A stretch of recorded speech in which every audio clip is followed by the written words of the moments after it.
Oh, mga lods, ito pala yung mga bata nilabas ko. Nandito kami sa Unitop sa Balibago. Kita nyo, enjoy na enjoy yung mga bata. Oh, kita nyo, wow. Kita nyo naman. Medyo fast forward ko lang ng onte kaya medyo mabilis. Kasi ang haba nito eh. Sayang naman kung tatanggal ko ibang video, di ba? Di fast forward na lang natin para lahat kita.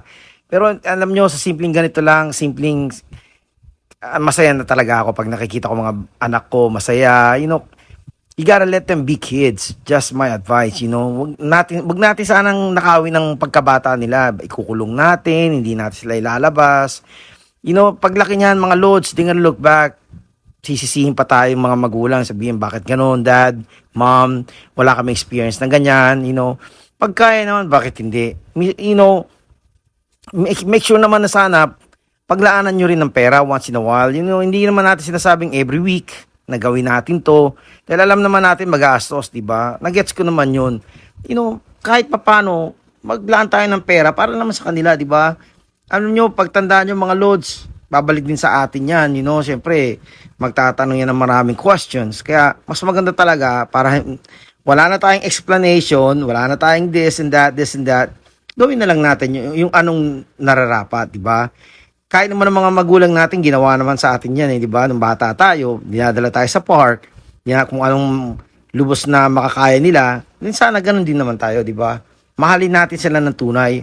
Alam nyo, swerte nga tayo dahil meron tayong mga anak, na ganyan, na dumating sa buhay natin. Talagang nakakatanggal ng pagod. Yung mga smile nila na 1 million worth of smile na hindi mo na talaga mababalikan eh. Lalo na yung mga ganyan, ito nyo, talon-talon, yung mga ganyan, si Adam, si Kuya, galing, Yung mga ganyan, hindi na natin mababalikan yan eh. That's once in a lifetime. Eh.